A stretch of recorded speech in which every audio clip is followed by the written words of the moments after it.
Yeah, look, thank you, everyone. Obviously, it's a privilege to be given the opportunity to talk to you about Farmbot.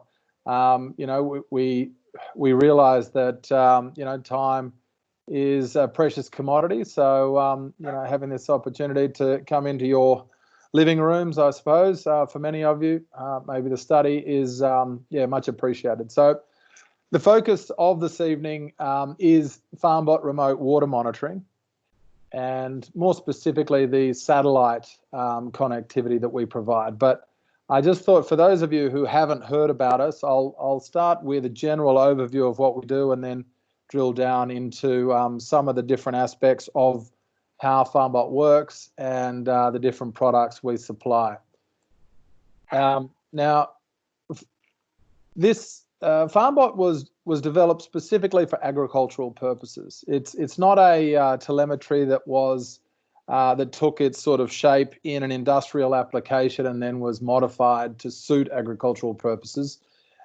Craig Hendricks, the Chief Operating Officer, who is still the Chief Operating Officer, developed Farmbot specifically to address issues he was having on farm while he was working in Sydney, and he had a property north of Sydney. So that's where it has its genesis, and that's where the focus has remained. So traditional water management practices typically have been, reactive rather than proactive, and Farmbot seeks to make it a hell of a lot more proactive and to reduce the labour and labour intensivity of it, as well as the costs and the wasteful, slow and unreliable nature of it. So, the objective is very much trying to make life easier and save you a degree of time. In so doing, we set about developing a product that will work anywhere, something that people would find easy to install, something that didn't require substantial infrastructure, didn't carry huge upfront capital costs, and something that would work in environments that can be harsh or can have variations that are quite substantial from cold to hot. So really trying to develop something that was plug and play, something that was a DIY solution that would not only enable you to reduce your manual inspections, but help to make your water management routines more efficient. So effectively, producing more with less, I guess, was at the crux of it.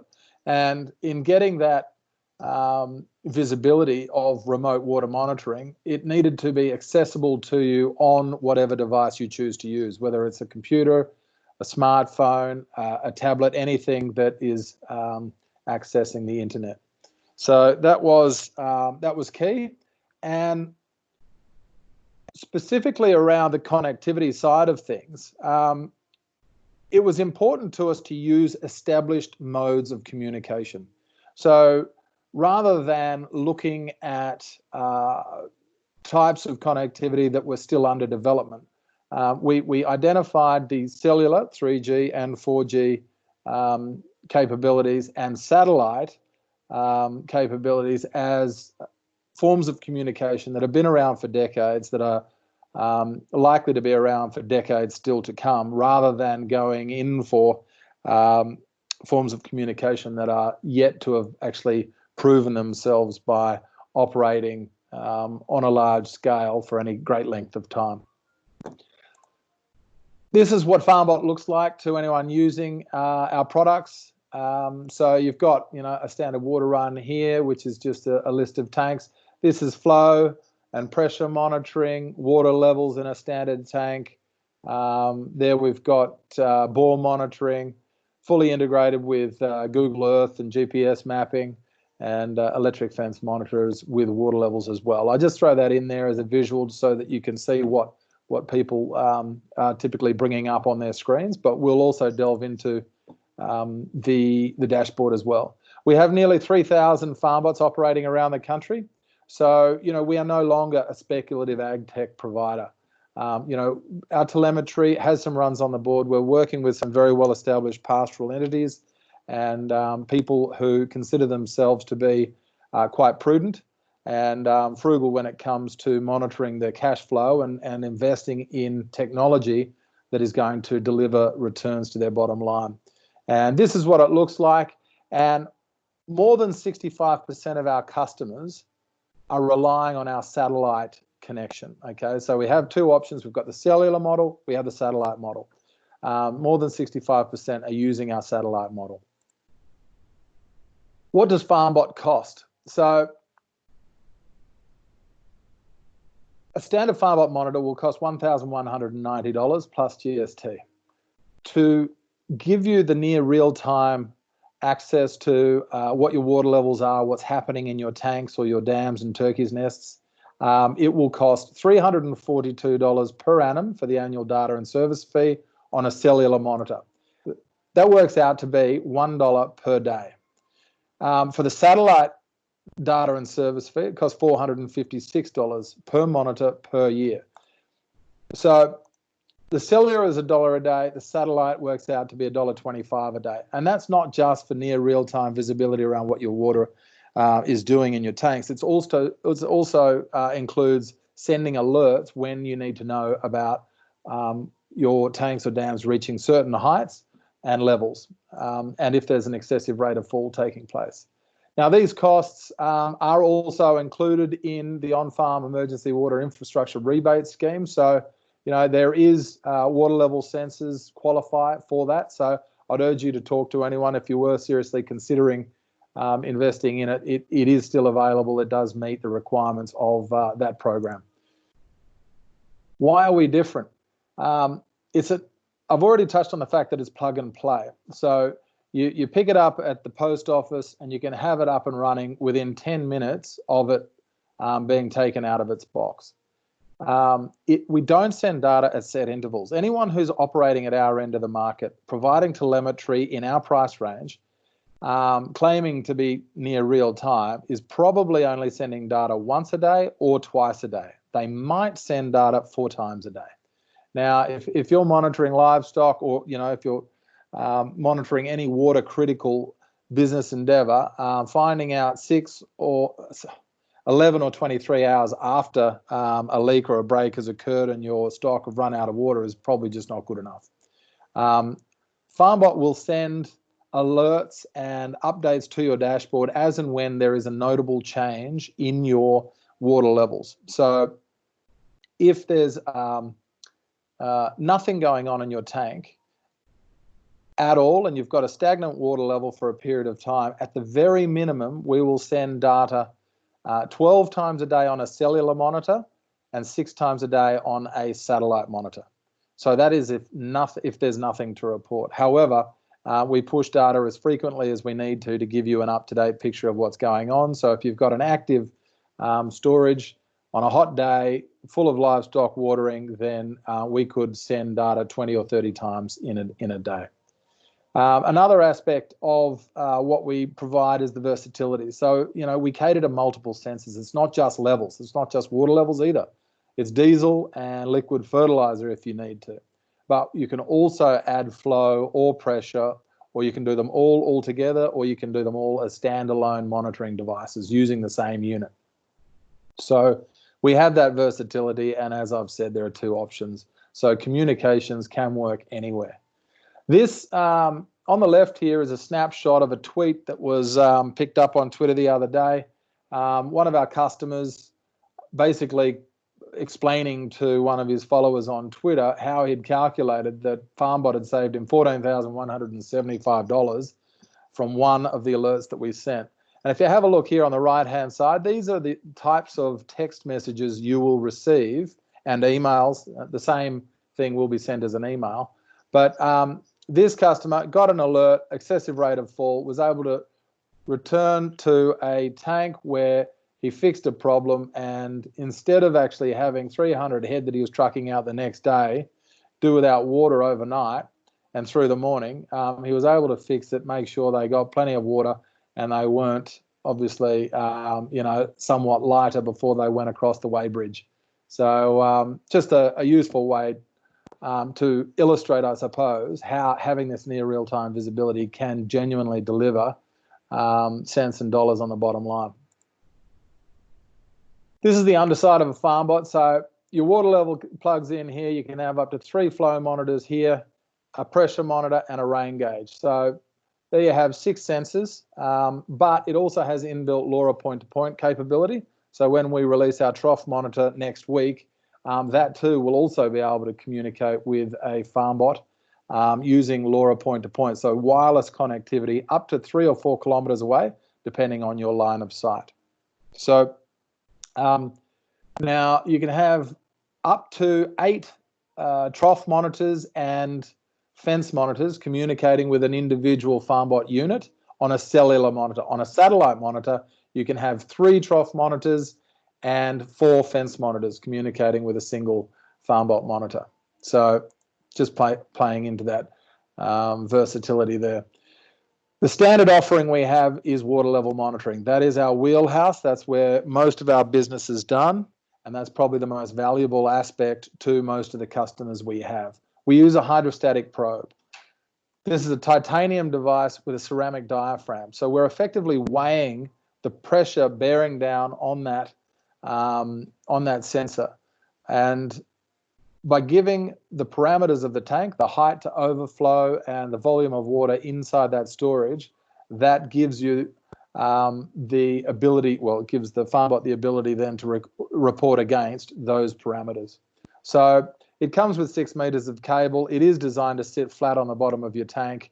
And as I say, it is self-install. We'd like to see all of the cable go into the tank because it's all about removing as much as possible from the top of the tank that vermin can play with. This is what the new water run looks like. So at a moment's notice, over a cup of tea in the morning, you can see how full your tanks are or your dams, the activity that's going on. If you see my cursor moving around, here you can see the pump or the windmill is on. So water level is rising. These are stagnant, not a lot going on here. Stock are obviously watering here, or he's got a leak, or there's a break. And this is the actual height of the water level in centimeters. But you can then drill down into each one of these by clicking on the little magnifying glasses. But I'll get into that in just a sec. This is a web-based application. So it's not an app on a phone.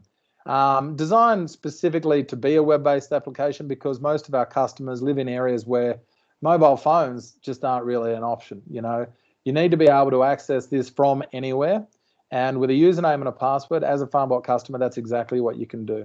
You can access your data on any device that has access to the internet from anywhere. So through our website, the login portal comes up, username, password, enter Farmbot, and that's exactly what we're going to do now. I'm going to take you in and show you some live dashboards of what our customers see. So I just need to get out of here to, excuse me, while I try and locate how to, where are you? There you are. Okay, so I'll close this and then I'm going to reshare another page.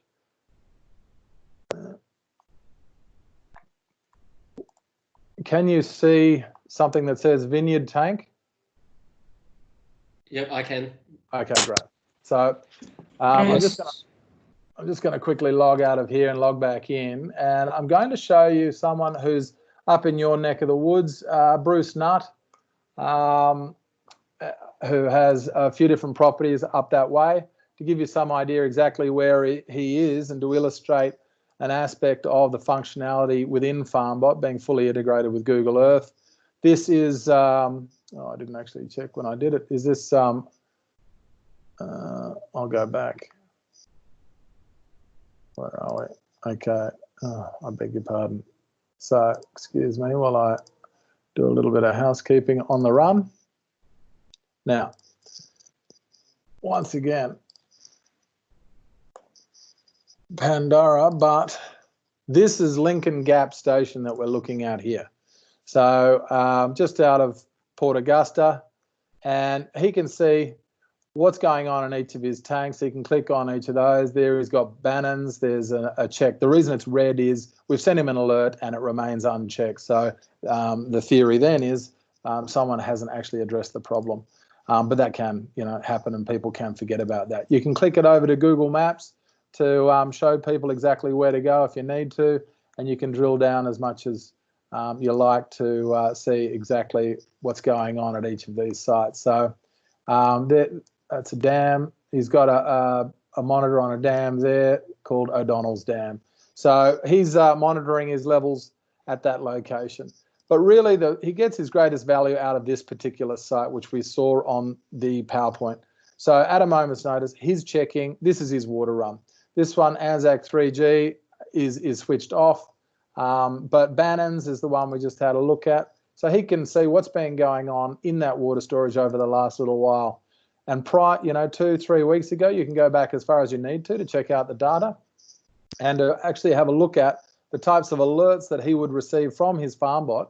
These are his alert triggers. So whenever the water level gets to 221 centimetres or 90 centimetres, we will send him a text message and an email. And he can have those alerts going to multiple people on his system.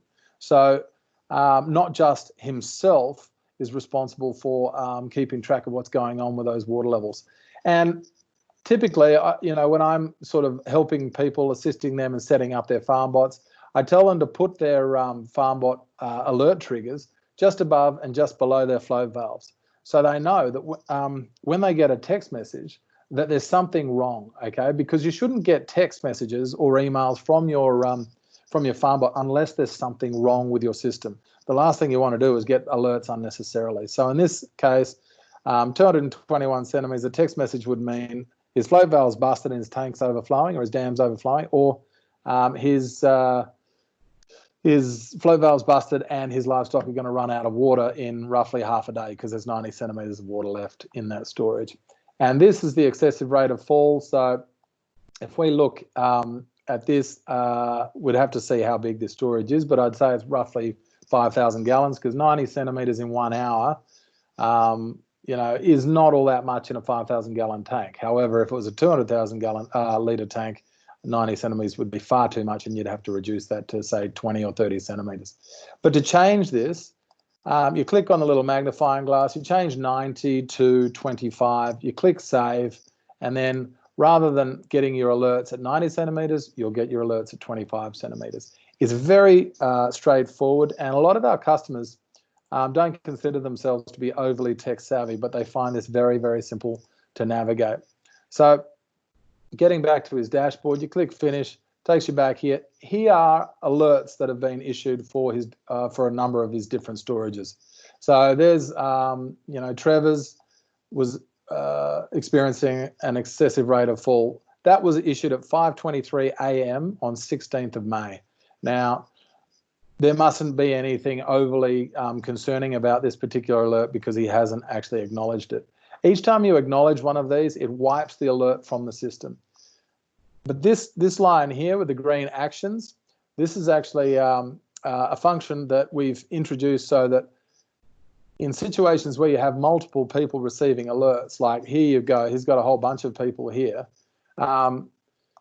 whoever's closest to the site that has an alert outstanding can click action, and that way every other person on the system who might be checking in to see what's going on can see, oh, look, John's actioning this. John's going to take responsibility, resolve the problem, and I don't need to worry about it. And presumably, once John's actioned it, gone and sorted it out, he can then click acknowledge, and it would wipe that alert from the system.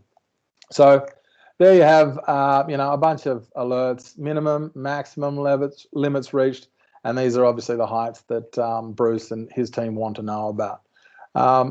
Another aspect of the functionality here is, you can have multiple properties reporting. So you may have some staff wanting to get alerts for some properties but not others. So that's why you're able to set up different systems for different stations so that you're not getting alerts unnecessarily for properties you have no responsibility for.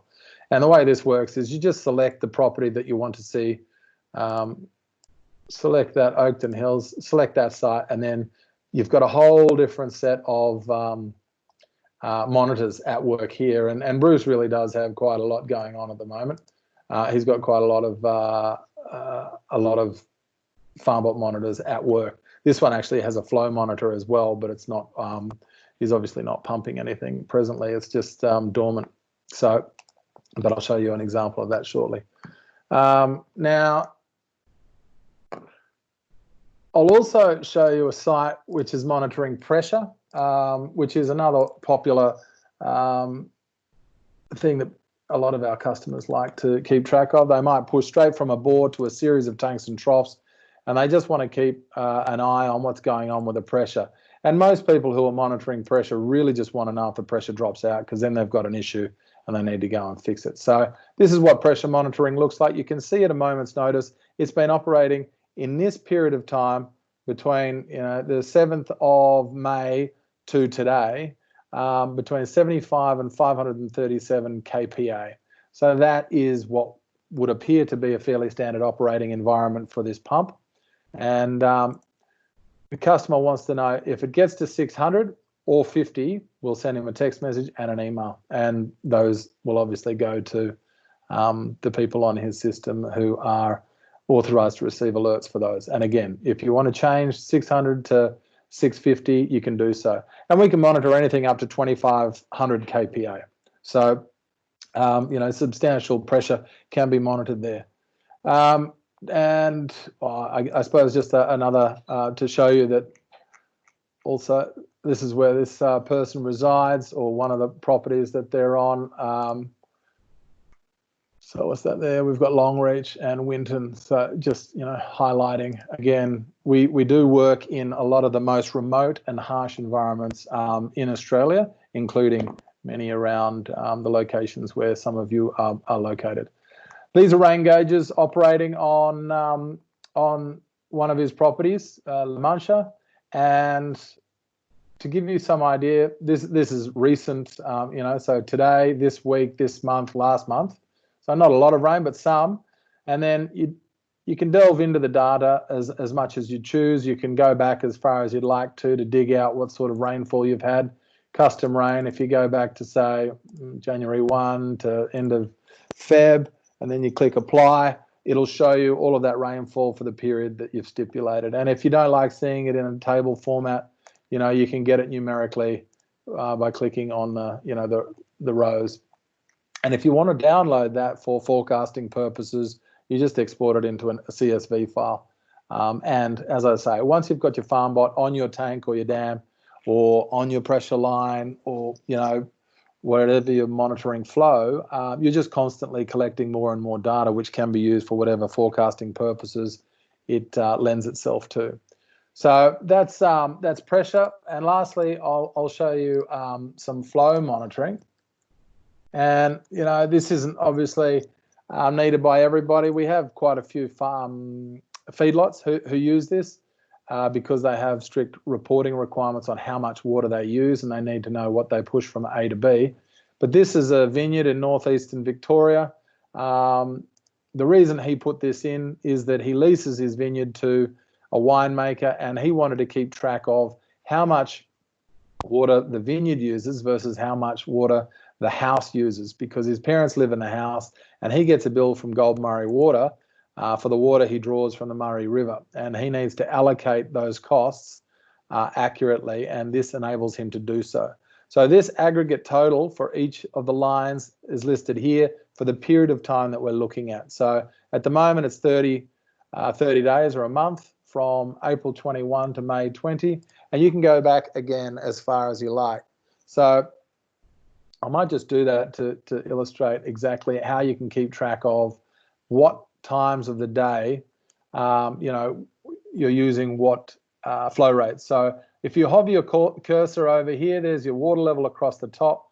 The red line is the vineyard, and for example, if you can read that, it's a little small, but at 8:55 a.m. on 5th of May, the vineyard was pushing 55.3 litres per minute. And the house on the same day, on the 5th of May, was pushing roughly 14 litres per minute. And over this month-long period here, the vineyard used 2.3 megs versus 420,000 litres on the house. So again, just constantly collecting data, and you can have triggers to let you know if your flow rate exceeds 75 litres a minute or 25 litres a minute or what have you. We will send you text messages and emails when those two events happen. And you can opt to receive one or both of the alerts. You don't have to get email, you don't have to get any alerts if you don't want to. If you only just want the convenience of coming in to check your dashboard so that you can see what's going on, then that's fine too. You have complete control. And by that I mean, here you go, John Hislop, he wants to get both SMS alert and email alert. If I take that blue tick off there and click save, he will no longer receive SMS alerts. And you can also select if people are admin users or view users or standard users, or you can control what sort of access they have to your system, because you can add them to your system all you like. So here you just click new user, add someone in, put in their email address and their phone number, click save, or identify if you want them to have view only, so they can't change your alerts, etc. Then there you go. You can add them quite easily. So that is flow, levels, pressure, and flow and rain gauge in a nutshell, which is by and large the majority of people who want to monitor water for livestock. Now, where are we? I'm just going to also show. Please bear with me while I try and upload this again. Are we back on the PowerPoint? Yeah. Great. Okay. So, water level is obviously the key entity that people want to track. They just want to know there's enough water in their storages for their livestock to get water and to be alerted to what's going wrong. As I've said before, 1190, 342 for cellular, 456 for satellite. The rain gauge is an extra. It plugs in the bottom, and it costs $52 a year in annual data and service, and $229. It's self-emptying, the only maintenance required here is to make sure that you clean out the straw. We have had some issues with spiders, and every so often we do recommend just unscrewing the lid here and making sure that tipper is not I suppose locked up in any way, because that can impact the reading. But we've got 65%, but 65% of our customers have rain gauges operating in some capacity. The serial number is required for the activation of the unit. So you can purchase one of these units off an Elders store, a Landmark store. You can purchase it directly, and you won't be sent an invoice until you actually set it up on your tank and it's transmitting data for you. It's at that point that we establish your anniversary date, around which we would then send you an invoice for the annual data and service fee. All monitors come with a 12-month warranty, and the price is fixed. So for a standard water level monitor, it's $340 for cell, $456 for satellite. That's per monitor per year, and it will not rise. It won't increase at all. We are comms agnostic, so when it comes to negotiating our communications, we're free to get our comms connections from anyone. So at the moment, we use Global Star, but we could just as easily use Iridium or Inmarsat or Thuraya, whoever it might be. And wherever we're able to get the most cost-effective solution, that will put us in a position, if they can do better than what we've got currently, we may even be able to reduce the cost of data over time, which is what everyone's expecting. Now back to the plug and play component of this. This is a photo taken on Beefwood Park Station in the Kimberley. As I mentioned before, from in the box to here is 8 to 10 minutes. The installation requires pointing it north, make sure the probe is not in any jeopardy of being sucked down a pipeline. So more than a meter or meter and a half from any outlets, and fasten it down with 4 screws. Comes with an Allen key, so you can tilt it so that it gets the best sunlight. We provide that Allen key, and we also provide 2 different types of screws. It comes with a Phillips head screwdriver. It comes with a 5/16 tech bit. So whichever. Sorry, I beg your pardon.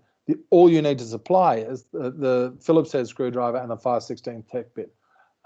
So you determine which one you want to use and go for it.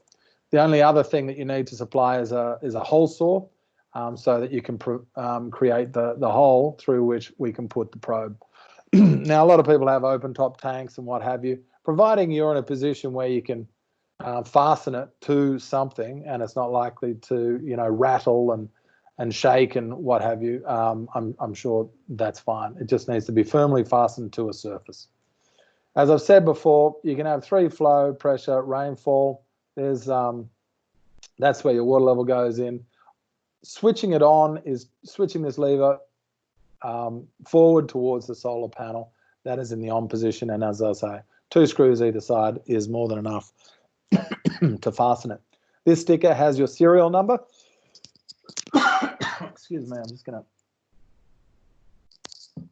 But the serial number is also included on the side of the box, so that we don't need to open it up to know which monitor you're using. Now, the whole serial number activation and GPS locations through Google Earth and whatnot, the integration of those facilities also helps in just sort of letting you know that these units are of absolutely no use to anyone other than you.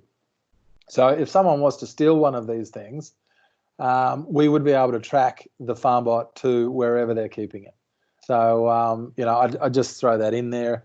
Some people don't like the idea of a $1,200 asset sitting on their tank and someone being able to take it. It's of absolutely no use to anyone. And if they were to call us up and say, "Oh, I've got this Farmbot," obviously the serial number is fully traceable. There's a standard application on a tank, servicing a trough here and probably 3 or 4 others.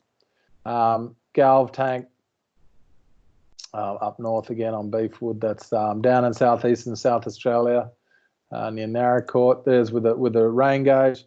The rain gauges need to be set up level so that it gets an accurate picture of what's going on. Now, it's worth pointing out too that the rainfall data piggybacks on your water level data. So in a situation where you've got a satellite monitor and a rain gauge, and your water level monitor on the tank is monitoring a tank that has no movement whatsoever. There's very, very little movement to report, and on the minimum transmission, it will send that data 6 times per day. So your update, or the updating of the water level data, will only come through on those 6 occasions. Okay, it won't happen with every milliliter, or it won't happen at a more regular interval. The rainfall data piggybacks on that water level data. So I just mentioned that. And if this is what looks like on a dam, so it comes with a housing that can go on a couple of star pickets, providing you can keep livestock away from it. Livestock will demolish them, of course. That's how it works. And the probes come on a mat so that they can sit comfortably on a silt bottom without becoming engulfed. They all work very effectively. We get a tick of approval from I guess almost all of our customers. I don't know of any disasters at this point. I think we've had one of them hit by lightning, but that's about the extent of it so far. There's not a lot we can do about that, but I guarantee you that if you were to have spent $7,000 or $8,000 putting in a local area network with a tower and so forth, a lightning strike is going to cause a hell of a lot more trouble than just the replacement of an $1,190 asset. So, as I've mentioned before, I probably haven't mentioned that we've been around 7 years. Okay, so some people refer to us as a startup, but having operated for 7 years, we've learned a hell of a lot. We've worked with a lot of our customers, and a big part of Farmbot, I think, is our customer service. And if you do hear about us, I'd like to think you're hearing positive things, because we are very proactive. And from the management throughout the organisation, and there are I think about 18 of us now, we genuinely take the view that our relationship with the customer starts once we put the Farmbot on the tank or the dam. Okay, so once we arrive on farm, that's when our relationship starts. Unlike most other telemetry providers, we don't just wipe our hands once you buy the hardware. We partner with you in delivering that data, those alerts, and making sure that it's something that's going to save you time in the vehicle, reduce your diesel costs, and give you greater peace of mind.